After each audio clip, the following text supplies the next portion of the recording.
Hello, I'm Theodore Parker, and this is the Side Show. This is Monday, December 27th, 2021, the last week of the year. You know, I know that you're getting your updates on Omicron, wearing the mask, how to get your shots necessary, booster shots, all related to COVID-19. Got through Delta, now we're in Omicron, making suitable arrangements. But for right now, the new year approaches, and this year is about to be concluded. Tuesday last week was the shortest day of the year. Also started wintertime. But today, in this area, as of right now, it is 62 degrees with possibility of showers. Maybe you're experiencing similar weather conditions for the winter month of December. So, hope your holiday was fine, otherwise enjoyable. Merry Christmas, Happy New Year, Happy Holidays, all the suitable things that go along with this time of the year. And if you did get all the things tasty that you wanted, then don't forget to work that off. Yeah, the spring months, I guess, get ready to get ready before you have to show it again in the summer. That bod, of course. So let's see.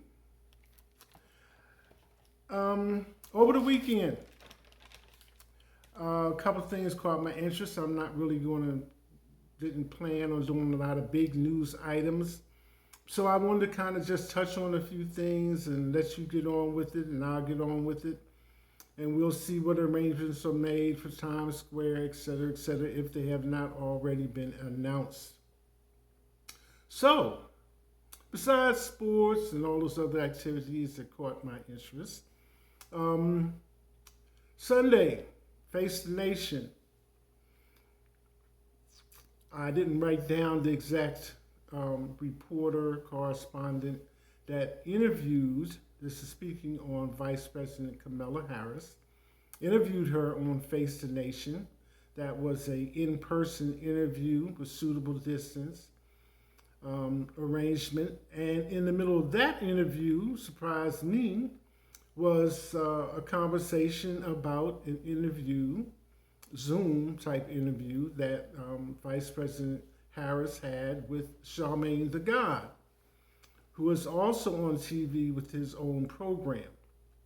So it kind of raised my eyebrows that is this kind of country that in an interview with the Vice President of the United States, the reporter brings up an interview with another person that she had. But I guess out of all the things that are being said, one thing holds true. All the things that the president can handle, the vice president is supposed to handle. And I think almost all of her comments, without being too dogmatic about it, was the biggest difference that she sees in her office now compared to what she was doing before was that she was generally stuck in the office. Now she has to travel and do other things inside the country and occasionally outside the country. So there we have it. Charmaine the God's program, I think, is on Showtime, The God's Honest Truth. I have caught a few of his podcasts and other things like that that have been put on TV, excerpts, clips, things of this nature. So that was something that I thought I would kind of pass on to you. It is kind of traditional to, at the end of the year, to touch on highlights and things of that nature, or as they say, to do the year in review. So I thought I would take a couple of minutes to do my version of that. Excuse me. I picked 3 areas. The year in review 2021's most popular movies, music, and books. So here we have it. Top movies. Spider-Man, released on 12/17. Spider-Man No Way Home.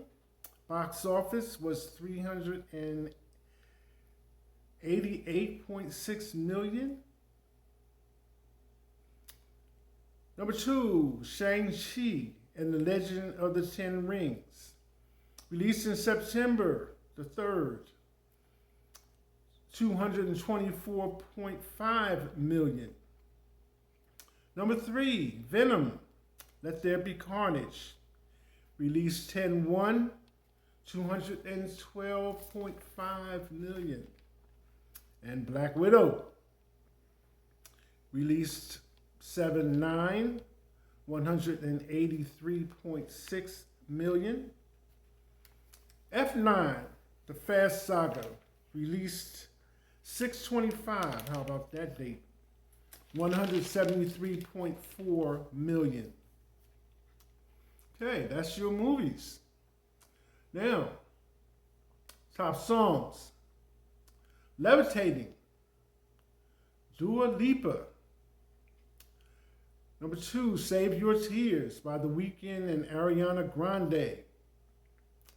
Blinding Lights by The Weeknd. And Moves by 24K Golden featuring Ian Dior. I'm not familiar with that one. Good For You by Olivia Rodrigo. So there you have music top songs. Books. Books and fiction. First for fiction is The Boy, the Mole, the Fox, and the Horse. Number 2, The Four Winds by Kristen Hanna. It Ends With Us by Colin Hoover. The Midnight Library by Matt Haig. The Song of Achilles by Madeline Miller. Now on to nonfiction. American Marxism by Mark R. Levine. Number 2, Atomic Habits, an easy and proven way to build good habits and break bad ones by James Clear. The Four Agreements, a practical guide to personal freedom by Don Miguel Ruiz. Next, The Body Keeps the Score. Brain, Mind, and Body in the Healing of Trauma by Bessel van der Kolk. And, been waiting for this one.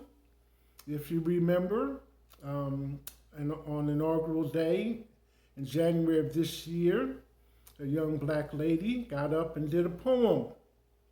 So this is the next book, The Hill We Climb, an inaugural poem for the country by Amanda Gorman. Said it was going to print, some conversation as to whether it would go print in other languages, but there we have it. The Hill We Climb, an inaugural poem for the country by Amanda Gorman. Nice to see that there. Couple of comments related to this. Faith Sally's Word of the Year, Grace, and of course, Hail and Farewell, those we lost in 2021. And Archbishop Desmond Tutu, dead at 90. There was some film clip, and out of all the things that I saw related to Archbishop Desmond Tutu being a short man as far as height is concerned, because of his activities.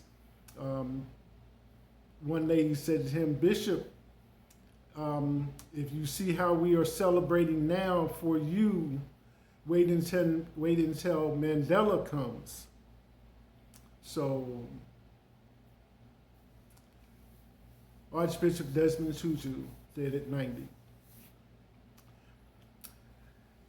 Yesterday started the first day of Kwanzaa.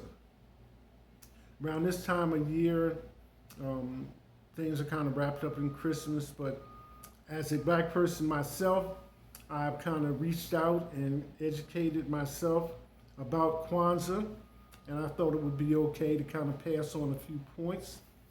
Time allows. What Kwanzaa means for black Americans. On December 26, millions throughout the world, African community will start week-long celebrations of Kwanzaa.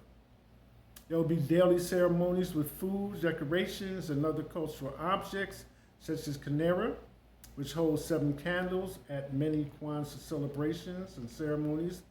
There's also drumming and dancing. It is a time of communal self-affirmation when famous black heroes and heroines, as well as late family members, are celebrated.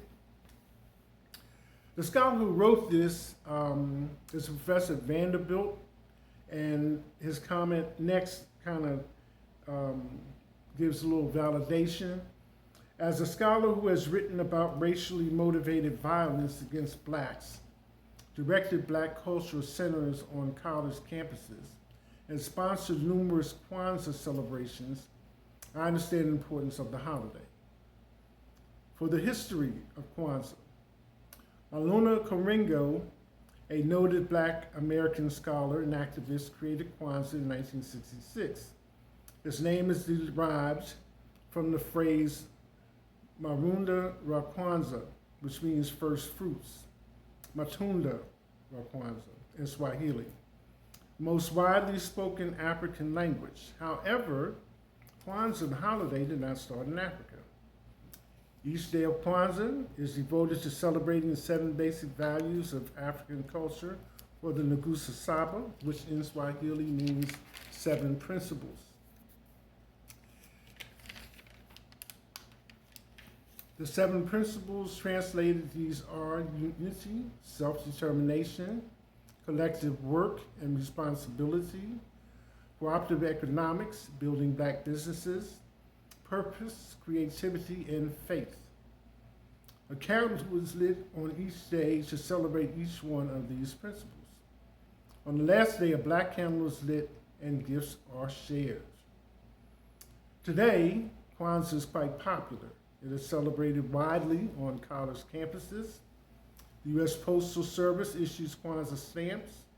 There's at least one principal per municipal park named for it, and there are special Kwanzaa greeting cards.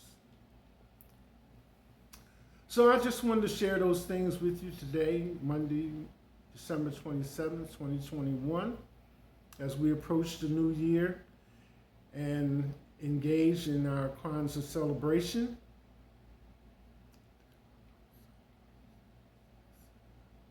That's it. Hashtag.